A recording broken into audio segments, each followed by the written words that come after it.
अगर अपनी बंदूक ले ध्यान से चले जुड़े के खपे तो मेरे भाई के मुकाबले करे सिद्दीकी बारण साहब आई पहलवान हारे वो पहलवान जो जोड़िया आजादी चाहे पहलवान कुरान भी सीधी अब मेरे बाद चारण वो चारण का मुकाबला करे चारण आई पहलवान मुकाबला करना चलो हलाने तो जो है रे ये निकलने यूट्यूब पे व्हाट्सएप पे टिकटॉक पे जो हिंदी में जो चरण हाय मेरे जमा हेर मल पिया वाज यार हेर पिया मल तेरो भाव पेट भली जोड़ी उड़ी पे सैयद वेले पे एला कुरान भी सीधी भली जोड़िया मैं बनी ममू के जो हेरे मौला अल्लाह के मुर्शिद सैयद हसन अली का बादशाह बेचारी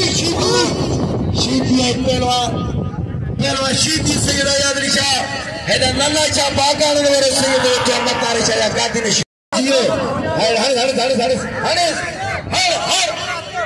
हाजी पापड़ी ये नाक चांदो हाय भले बिड़ी जन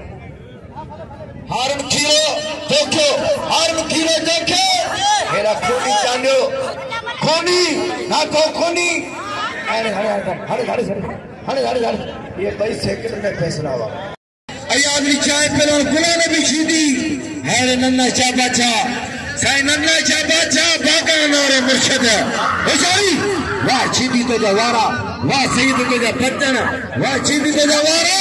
वाह सैयद तो जा बच्चन हारे सिंध खलीफा वदी मेहरबानी वजीर खोकर साहब जो हमार पर गुलाम नबी केर साहब मलाकरम मौजूद है आवाज वीडियो खरा हेदा थी हन ने कमल लगता तो बोर केस में थला पे पुलिस में वेरे बेचारी है पहलवान सोना सैयद आजाद रिशा आई पहलवान गुलाम नबी सीधी मल्ले तेरी मुकाबले तक बिल 6000 रुपया आई इरफान चाहते दोस्ती मलाई बदर 1000 रुपया नाम 2000 नाम थियो इरफान चाह